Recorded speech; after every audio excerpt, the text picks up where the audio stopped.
Hello everyone, welcome to my channel. I'm Kissy. So today I wanted to talk about the movie Divergent. Not so much just about the movie in itself, but the experience of, let me just explain the experience, and the point of it is to point out that perception, when it's mirrored, you can see the ways that it is, yikes, it's very hard to put into words. But basically, what is perceived as just, okay, we're just watching a movie and we're just looking at the story of it. Awesome, nice story. But when you see the story, but you also can identify the characters in the story and see them within yourself and see them within others, and looking at each other, being able to say, we see the fantastical story that's put before us, but the narrative behind it, the characters behind it, we see ourselves in these stories. So when it's just you, it's one thing. But when two people or more can come together and see it very clearly, oh look, this is me, oh this is you. But for example, the main character, I can see my daughter identifying with her as being a divergent, not just in the movie like a cool, futuristic movie where, oh, she's a target because she's divergent. It's not in a fantastical way, it's in a practical, applicable way. In other words, in real life, how it looked for my daughter is always being called out at school for not being able to follow directions or be focused in the classroom. And I would have to debate those conversations, or I would have to make a case for her, not because she wasn't intelligent, not because she was bad, but because she was different in her approach to conformity. She was oppositional when it came to authority over her. It's like the rule of, you need to sit down for this long, or you need to do this work. You need to use your brain to put your attention onto this thing that you really don't care about, you're not interested in. You would much rather be in your imagination. You would much rather be thinking about something fun. You would much rather be doing something fun. So because you rather be in creator mode, you don't fit into this structure. And instead of it being understood, maybe it is, maybe it isn't, by the school system, it's frowned upon, it's punishable, it's frowned upon. Did I say that already? But so you have to kind of be like, well, on the one hand, I understand, as she was growing up, on the one hand I could understand, you should be able to try to focus. I would find ways and methods to show her how to be more prepared for it. But I also could see how it worked at home. So at home, there was a lot of debate. At home, there was a lot of arguing. At home, there was a lot of trying to get to a middle place where we can establish a simple system that, in other words, a routine that you can adhere to, not one that you prefer. In other words, it's like, Can I forever be in chaos? Can I just forever be in my feminine energy? Can I forever just stay here?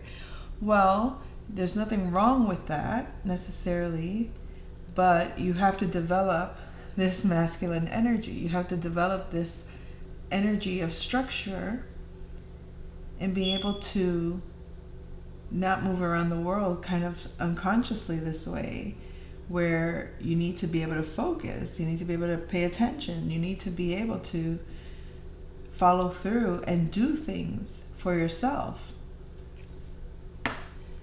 So in that sense, I could understand it was looked at as a handicap, ADHD. But it's not necessarily a handicap from that standpoint in school. And what school, if school was really about teaching someone how to be more structured, teaching someone how to think and focus and be more well versed in how to move through life for their benefit, right? For their ability to be sustained on their own. And we're not talking about, it goes from establishing how they think of themselves, what they know of themselves, how they believe about themselves. It's like a teacher's job isn't necessarily to sit there and show facts from a book and memorize those facts. Those are ways to teach people to think and memorize and establish grounds for understanding the world. Labeling things is necessary, but it shouldn't be the primary. It should be looking at the child and seeing how the child perceives the symbols. The child perceives the symbols in their own way. So getting to that level first, discovering their learning style, and then establishing a plan around that learning style. And those are like the IEP plans that they create. I forgot what that means. But it's a specified plan for your child to adapt. So anyway, back to what I was trying to say. I wasn't trying to get into this whole thing about education, but those were the things about her. What I realized was, this isn't a matter of her inability to be structured, or her inability to think or pay attention, or her inability to do what she needs to do for herself, to manage and take care of herself. This had to do more with her opposing anyone telling her how to do it on their time, in their way. And once I gave her the freedom, once she was older, I gave her the option. You're not obligated to go to school, but you have to be prepared to deal with the consequence of not being educated. So if you're trying to take the path of, to get this job, you need this degree or this diploma from high school, then if your goal is to go make money in those ways, you're not going to fit in there, because they're going to expect you to have that. So you need a plan that doesn't include you asking for a job. In other words, have a plan where you are providing your own merchandise or whatever you want to promote, your brand, and do it in a way that aligns with more of who you are and your desire to, like, what makes you feel at your best, what makes you feel that you're living your best life, doing things that are good for you, doing things that are benefiting you and sustaining you well. And ultimately, it was her not being forced to conform, because she was willing to take the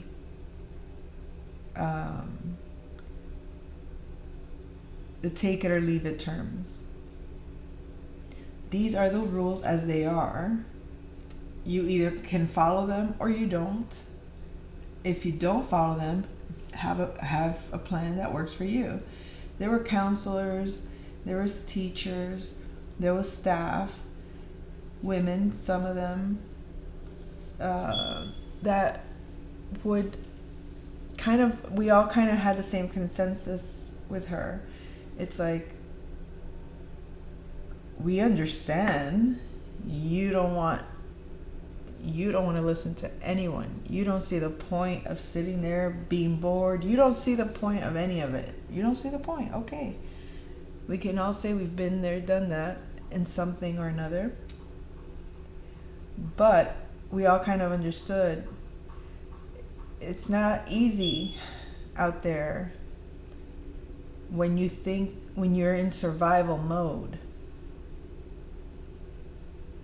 So when you're not in survival mode, you should take advantage of that time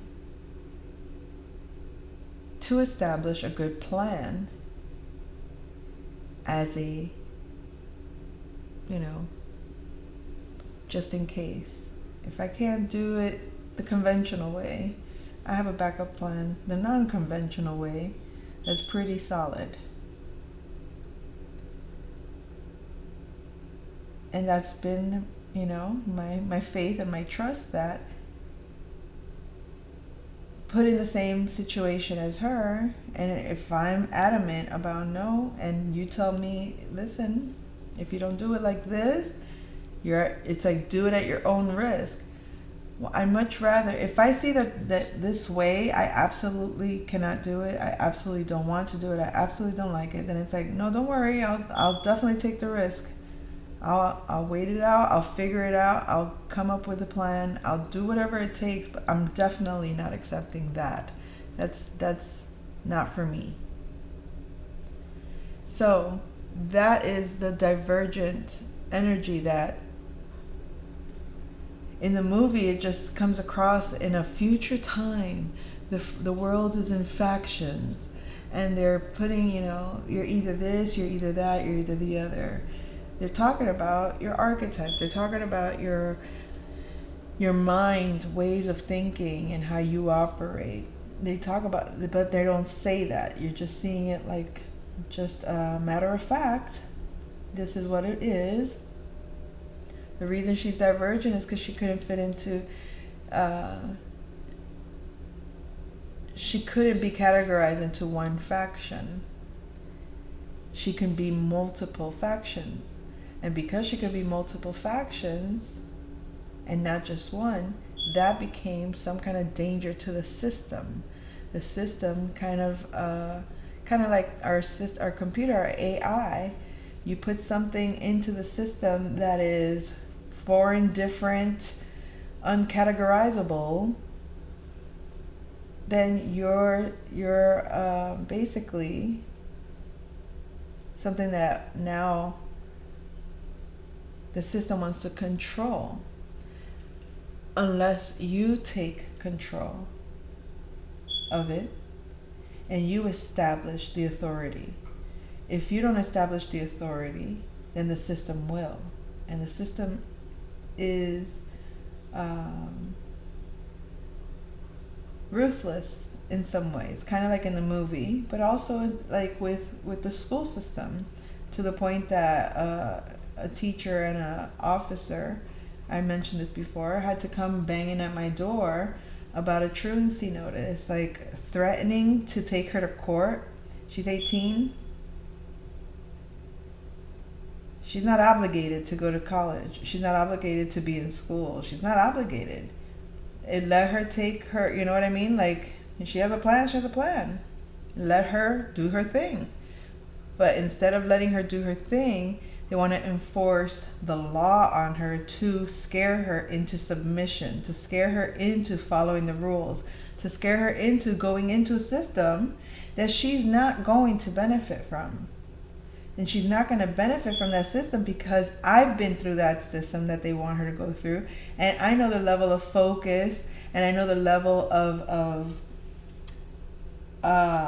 study, and I know the level of challenges, like the way that you're tested, the dedication that you have to do this, to go through this, even if it's uh, to go to college, even if it was to get that, nice job that pays her well, even if it was a job that any 18-year-old can have, like at the mall. You have to have a level of fakery, meaning you have to be polite when you speak to the customers. You have to be pleasant. You have to want to help them. Like in the movie Divergent, um, her faction was that of basically helping others. I forgot what they called her faction, her original faction. So basically, being a people pleaser, they didn't believe in having ego or things of the physical world. Vanity was like they stood. Her family was that way. Like those things aren't important. Selflessness is the thing, and it's like we get the concept. We understand why that is, always a good foundation to have. But when the system tries to impose that against you, to put you in a position of, in many ways, victimhood, in many ways, feeling invaluable, feeling like you're not the authority in your life, or you're not important in this reality. That in itself goes against her personal will and mine.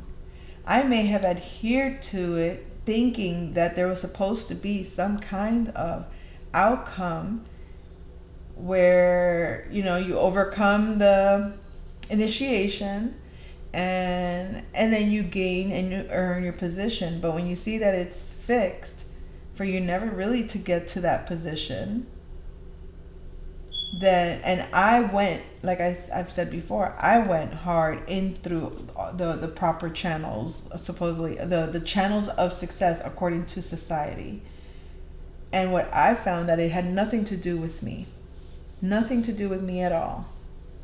And because of that, I already know the level of conformity my child has is a lot less than what I had. I already know her capacity to conform.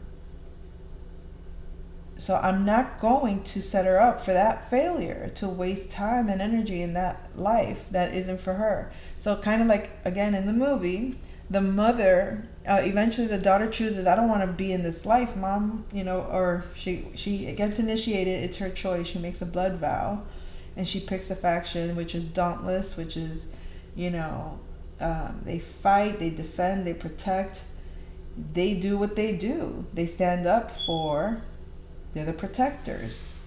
They're supposed to be the ones that, they're on the leading edge. They're the reckless ones. They're the rebels. And in that way, when eventually the mom makes contact with the daughter again and reveals to her that she came from Dauntless. Her daughter was born into I forgot the faction that she was born into, but she didn't know that her mom chose that life because she came from the chaos of Dauntless.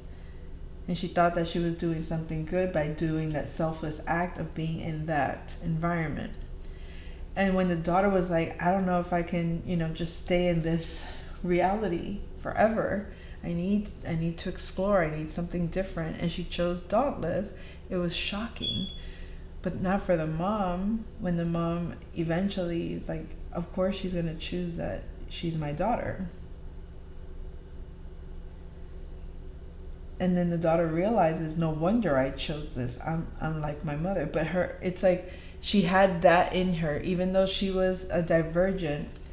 Her mom, I don't remember if her mom was actually a divergent, or she just understood, or because she was a dauntless, she knew about the system through her dauntless connections or whatever. Anyway, so watching the movie, it wasn't just watching the movie, it was also identifying our own personal, you know, hero's journey and observing it together.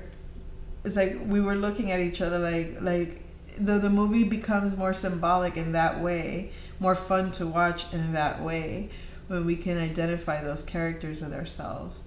So, was there another point about this that I wanted to make? Hmm. Nope. I think that was all. Good movie. All right, come back soon. Take care.